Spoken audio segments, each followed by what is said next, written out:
Hello friends, welcome to knowledge world. આજે આપણે જોવાના છે 21 ફેબ્રુઆરી 2025ના ડેલી કરંટ અફેર્સ. તો શરૂઆત કરીએ આજના વિડીયોની.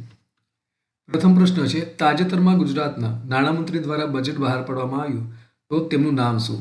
તો હાલમાં જ જે ગુજરાતના નાણામંત્રી છે તે છે કનુભાઈ દેસાઈ, અને તેમના દ્વારા ગુજરાતનું જે બજેટ છે તે બહાર પાડવામાં આવ્યું. ત્યાર પછી જોઈએ તો દર વર્ષે આંતરરાષ્ટ્રીય માતૃભાષા દિવસ ક્યારે ઉજવાય છે? તો દર 21 ફેબ્રુઆરીના રોજ આંતરરાષ્ટ્રીય માતૃભાષા દિવસ છે તેની ઉજવણી કરવામાં આવે છે. તાજેતરમાં બીબીસી દ્વારા કોને 2024ની Indian sport woman of the year તરીકે પસંદ કરવામાં આવી છે? તો હાલમાં જ બીબીસી દ્વારા મનુ ભાકર છે તેમને Indian sports woman of the year તરીકે પસંદગી કરવામાં આવી છે. તાજેતરમાં ગૂગલે ભારતમાં તેનું સૌથી મોટું ઓફિસ કેમ્પસ અનંત ક્યાં ખોલ્યું છે? તો હાલમાં જ ગૂગલ દ્વારા બેંગલુરુ ખાતે તેનું મોટું જે ઓફિસ કેમ્પસ છે અનંત તે ખોલવામાં આવ્યું છે. તાજેતરમાં દિલ્હીના નવા મુખ્યમંત્રી કોને જાહેર કરવામાં આવ્યા છે? તો હાલમાં જ રેખા ગુપ્તા છે તેઓને દિલ્હીના નવા મુખ્યમંત્રી જાહેર કરવામાં આવ્યા છે. તાજેતરમાં કયા રાજ્યની વિધાનસભા અનુવાદક સુવિધાથી સજ્જ ભારતની પ્રથમ વિધાનસભા હશે? તો ઉત્તર પ્રદેશ છે તે અનુવાદક સુવિધાથી સજ્જ ભારતની પ્રથમ વિધાનસભા હશે. ત્યાર પછી જોઈએ તો તાજેતરમાં જાહેર કરાયેલ આઈસીસી બેટિંગ રેન્કિંગમાં કોણ ટોચ ઉપર છે?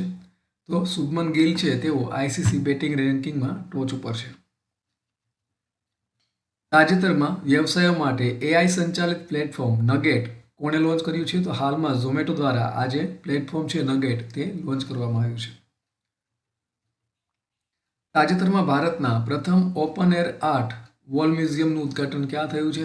તો હાલમાં જ નવી દિલ્હી ખાતે ભારતના પ્રથમ open air art wall museum છે તેનું ઉદ્ઘાટન થયું છે.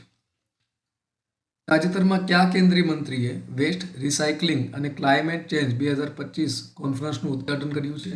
તો હાલમાં જ ભૂપેન્દ્ર યાદવ દ્વારા આજે વેસ્ટ રિસાયકલિંગ અને ક્લાઇમેટ ચેન્જ 2025 કોન્ફરન્સ છે તેનું ઉદ્ઘાટન કરવામાં આવ્યું છે. તાજેતરમાં ભારત અને કયા દેશે એક નવા કરાર દ્વારા વિજ્ઞાન અને ટેકનોલોજી સંબંધોને મજબૂત બનાવ્યા છે? તો હાલમાં જ ભારત અને નેપાળ દ્વારા જે કરાર છે એ કરી અને વિજ્ઞાન અને ટેકનોલોજીના સંબંધોને મજબૂત છે તે બનાવવામાં આવ્યા છે.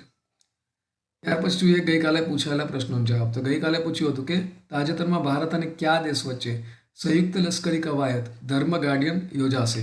તો હાલમાં જ આ જે લશ્કરી કવાયત છે તે ભારત અને જાપાન વચ્ચે યોજાય છે, માટે ઓપ્શન નંબર ડી છે તે આપણો જવાબ આવશે.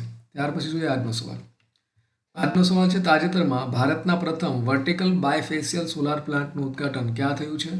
ઓપ્શન તમારી સામે આપેલા છે. ઓપ્શન નંબર એ નવી દિલ્હી, બી ગાંધીનગર, સી મુંબઈ અને ડી બેંગલુરુ. તો આનો સાચો જવાબ તમારે કોમેન્ટ બોક્સમાં કોમેન્ટ કરી અને જણાવવાનું રહેશે. તો આ સાથે આજના દિવસનો જે વિડીયો છે તે પૂર્ણ થાય છે. બીજા અગત્યના વિડીયોની લિંક અહીં સ્ક્રીન ઉપર આપેલ છે, જ્યાંથી તમે આ વિડીયોને જોઈ શકશો.